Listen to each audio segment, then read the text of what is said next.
성경 말씀 로마서 7장 18절 19절입니다. 로마서 7장 18절 19절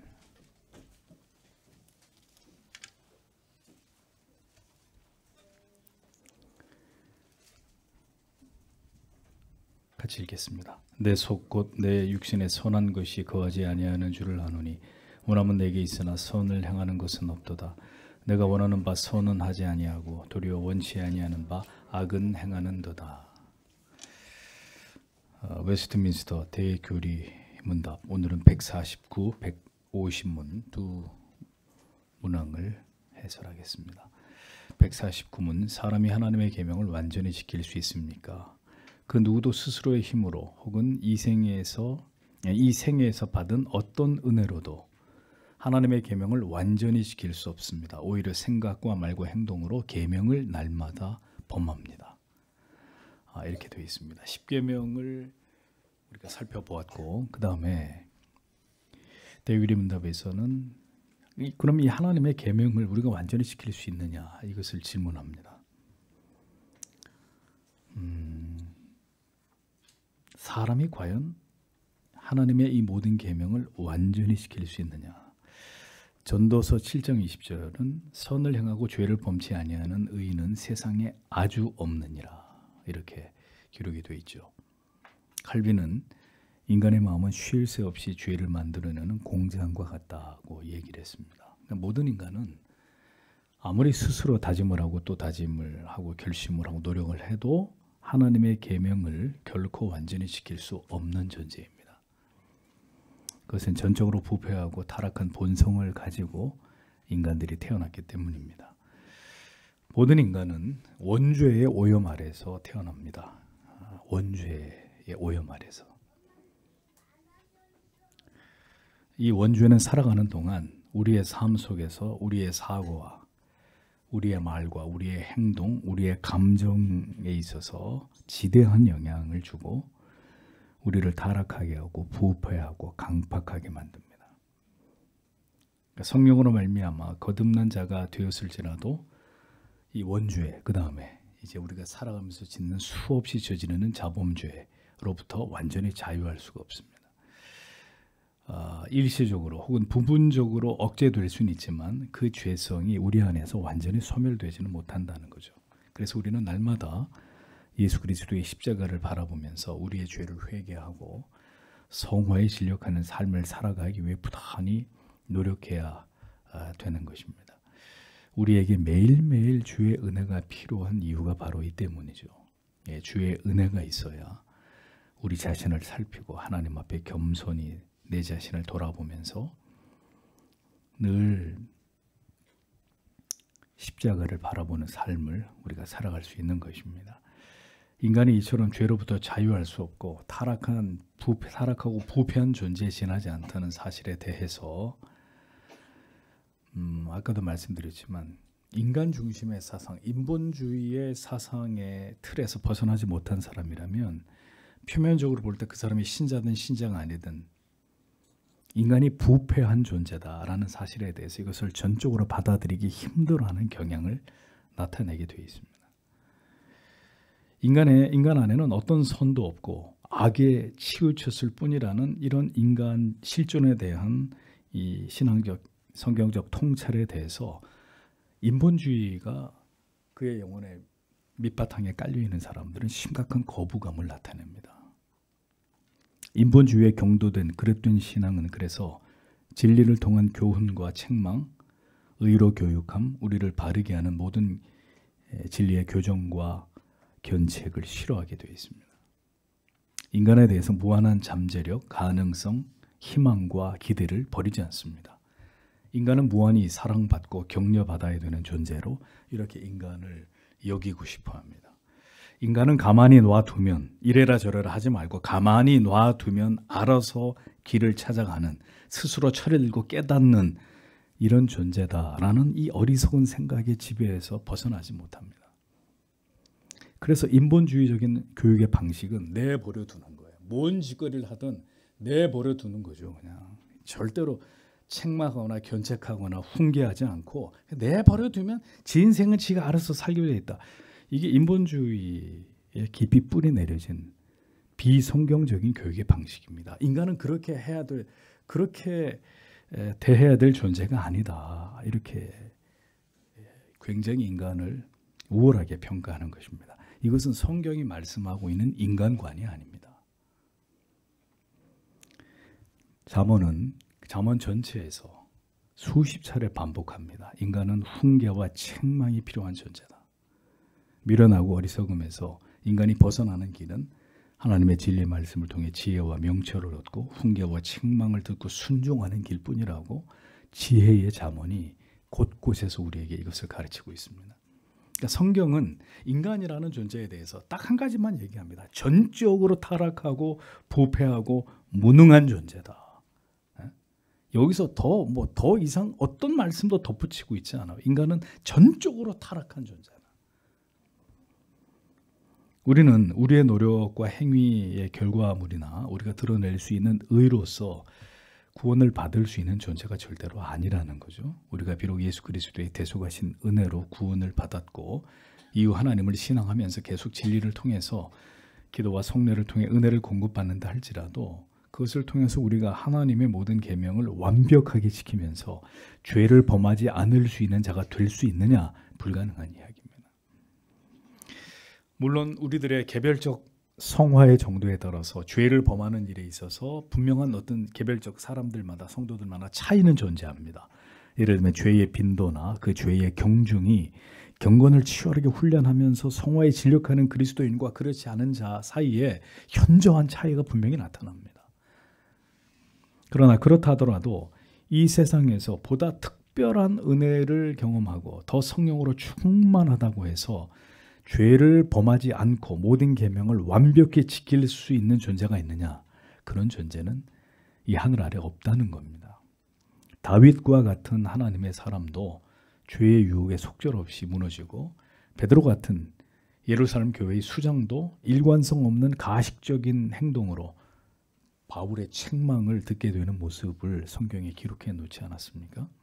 우리가 아무리 경건에 진력하고 하나님의 특별한 은혜를 경험하고 신앙의 크고 작은 수많은 거룩한 체험을 가졌다 할지라도 우리는 날마다 우리의 생각과 튀어나오는 말과 돌발적인 행동 그리고 불같이 치솟는 우리의 감정 때문에 계속해서 계명을 범하는 것은 누구도 피할 수 없는 일일 뿐이라고 대유리 문답은 설명을 하고 있습니다.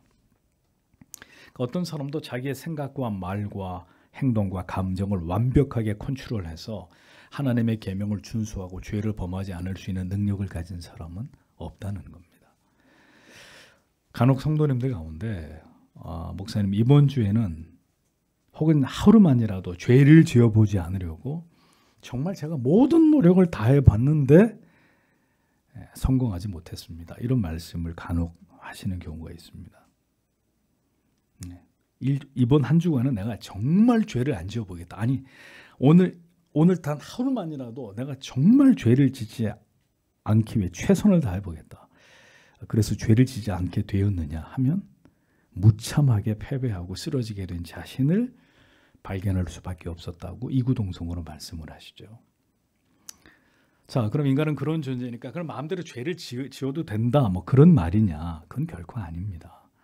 은혜를 더하기 위해서 죄를 더할 수 있습니까? 그렇게 할 수는 없는 거죠. 우리는 주님 앞에 갈 때까지 죄와 더불어 피 흘리기까지 싸워야 되는 존재다라는 사실을 우리가 알고 있어야 됩니다. 우리는 성령으로 충만하게 되기를 기도해야 되고 경건에 진력해야 될 숭고한 의무를 감당하기 위해 최선의 노력을 다해야 됩니다. 언제나 자기의 영혼에 재갈을 물리고 이 죄성이 튀어나와서 나와 타인을 아프게 하고 고통스럽게 하는 일이 일어나지 않도록 하기 위해서 최선을 다해야 되는 거죠. 성령의 도우심을 구하면서 자기를 쳐서 복종시키는 일에 매일매일 하나님의 은혜와 도우심을 구하는 자들이 되어야 된다는 겁니다.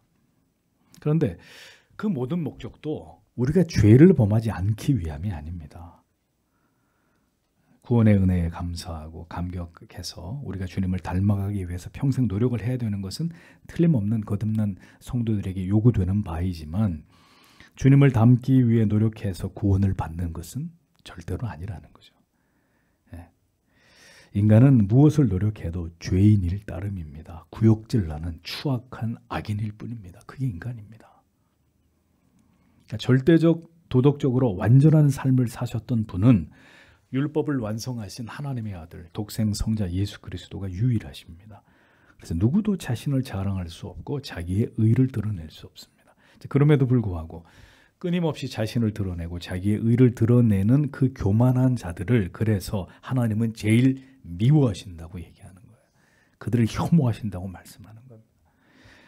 인간은 절대로 교만해질 수 없고 교만해서는 안 되는 존재라는 것을 우리가 잊어서는 안 되는 거죠. 그러므로 모두 겸손하게 우리가 하나님 앞에서 우리의 입을 다물고 우리 자신의 연약함과 죄성을 정직하게 들여다보면서 날마다 더욱 하나님을 알아감으로 그 은혜를 통해서 우리의 죄악의 속성들의 재갈을 물리고 그리스도를 닮기 위한 일에 진력할 수 있도록 경건에 이르기를 최선을 다하는 그런 삶이 오늘 우리에게 요구된다라는 것입니다. 자, 150문. 자, 그러면 하나님의 법을 어긴 모든 범죄가 그 자체로 또한 하나님 보시기에 동등하게 악한 것이냐? 동등하게 악한 것이냐? 이것을 질문합니다. 하나님의 법을 어긴 모든 범죄가 동등하게 악하지 않고, 자, 대결에는 동등하게 악하지 않다고 얘기합니다. 어떤 죄는 그 자체로 더 악하고 또한 여러 가지로 더 악화되어 다른 죄보다 하나님 보시기에 더 흉악합니다. 죄의 경중이 있다라고 대결에는 분명히 우리에게 이것을 가르칩니다. 하나님의 법을 어긴 모든 죄가 하나님이 보시기에 동일하게 가증한 것이냐? 네. 여러분, 일반 사법 체계에서도 가중범죄, 가중처벌이 있어요, 없어요? 있단 말입니다. 고의성의 여부, 재범의 여부 이런 등등의 기준을 가지고 죄의 경중을 따진단 말입니다. 에스겔 8장 6절에 보면 그가 내게 이르시되 인자야 이스라엘 족속이 행하는 일을 보느냐? 그들이 여기서 크게 가증한 일을 행하여 나로 내 성소를 멀리 떠나게 하느니라. 너는 다시 큰 가증한 일을 보리라 하시더라. 이렇게 기록이 되어 있습니다. 크게 가증한 일, 큰 가증한 일 이런 표현들이 나오죠. 더 가증스러운 죄를 이스라엘 백성들이 범하고 있다라는 이야기를 하고 있는 겁니다. 즉 모든 범죄가 모두 다 하나님이 보시기에 동등한 것이 아니라 어떤 죄는 더 가증한 죄가 있다. 다른 죄들보다 훨씬 더 가증한 그 벌이 더 엄중한 죄가 있다. 그런 뜻입니다. 예를 들면 자, 지나가는 이성을 보고 음란한 생각을 하는 것도 죄입니까? 죄가 아닙니까? 예수님이 죄라고 하셨죠. 그럼 그보다 더 큰 죄는 뭐예요? 실제로 간음을 저지르는 일이에요. 그러니까 음란한 생각을 하는 것만도 분명히 성경의 죄라고 했지만 죄의 경중을 따졌을 때는 잠시 음란한 생각을 하고 아 주여 제가 이렇게 또 음란한 생각을 품었습니다 하고 용서를 구하는 것과 실제로 음란한 죄를 저지르는 것과는 둘 다 죄긴 죄인데 죄의 경중을 따지면 실제로 음행을 간음을 저지른 게 더 큰 죄가 되는 거예요. 그러니까 미워하는 마음만 먹어도 살인하는 죄이지만 실제로 살인을 사람을 칼로 찔러 죽이게 되면 이것은 더 큰 죄가 되는 것입니다. 동성애만 죄냐? 누구도 그렇게 말하지 않았습니다. 그러나 동성애는 그 자체로 하나님의 저주다. 로마서에 하나님의 이미 버려진 자들에게 하나님이 내리시는 저주라고 할 만큼 하나님이 미워하시는 죄입니다. 다른 죄도 죄죠. 동성애는 하나님이 더 아예 유기된 자의 그 표로 하나님이 허용하신 게 동성애라고 할 만큼 아주 심히 저주스러운 죄가 되는 거예요. 하나님께서 지으신 질서를 인간이 완전히 파괴해버리고 뒤바꾸어버린 죄이기 때문에 이건 다른 죄와 동일시할 수 없는 죄예요. 윗사람을 존경하지 않는 것도 5계명을 어기는 죄이지만 그 윗사람에 대고 저주하고 조롱하고 욕을 퍼붓게 되면 그리고 그 권위에 도전하고 불복종하게 되면 이것은 분명히 더 큰 죄가 되는 것입니다.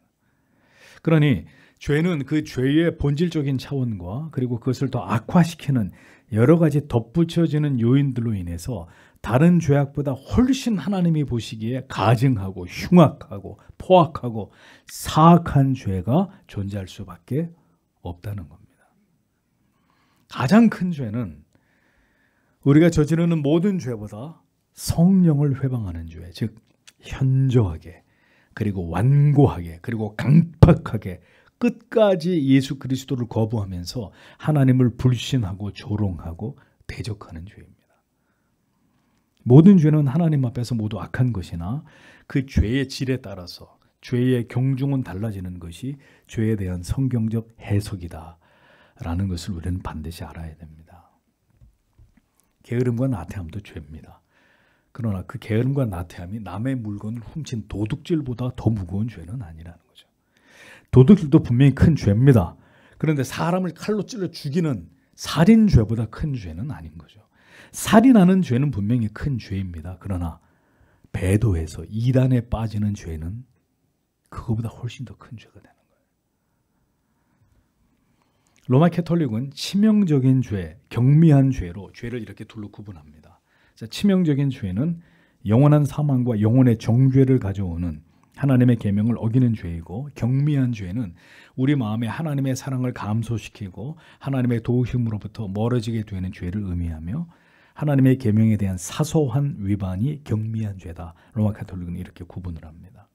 이것은 그릇된 죄에 대한 해석입니다. 모든 죄는 하나님 앞에 영원한 심판을 받기에 충분한 죄일 따름입니다. 죄의 싹슨 사망이라고 할 때 여기서 죄란 모든 종류의 죄를 가리키는 것이거든요.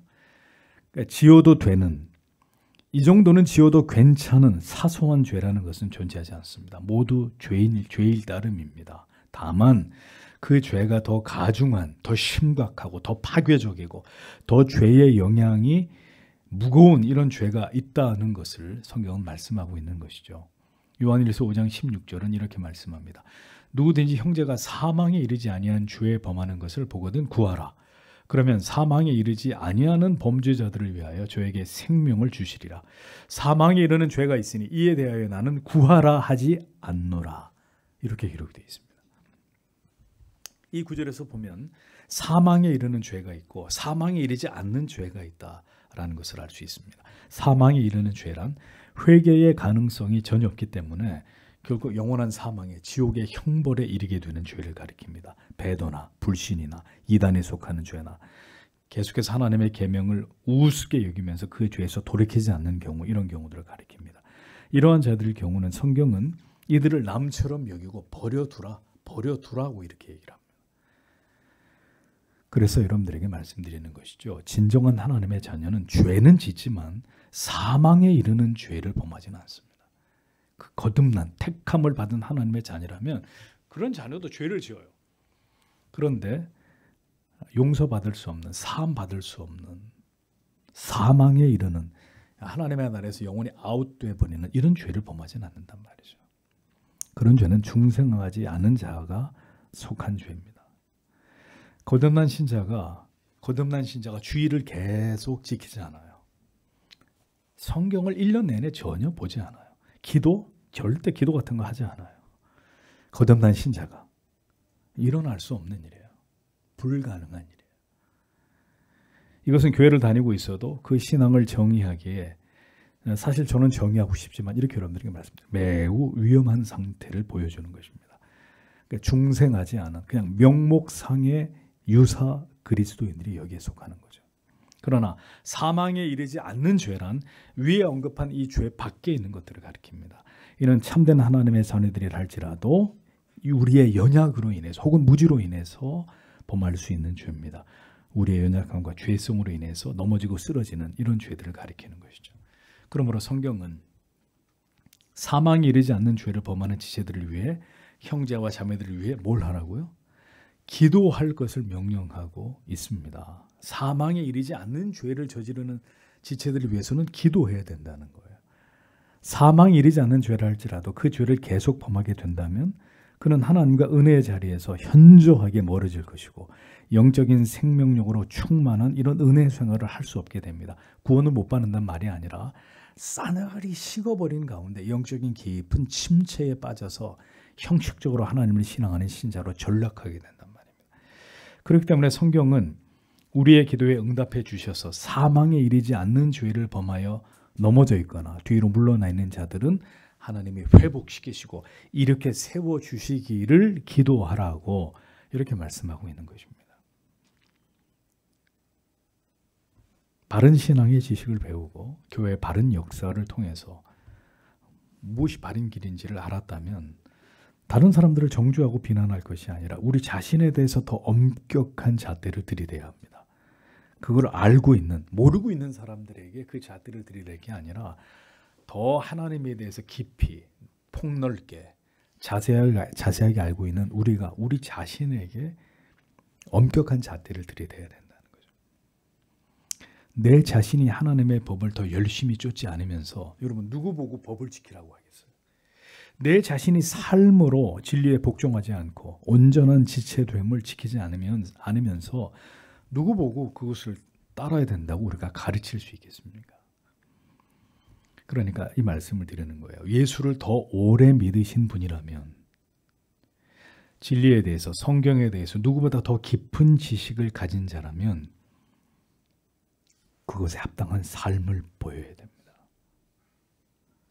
더 하나님을 경외하고 지체들을 사랑하고 더 자기를 희생시키고 신앙의 모든 면에 있어서 솔선수범이 되는 그리스도인들이 되셔야 됩니다.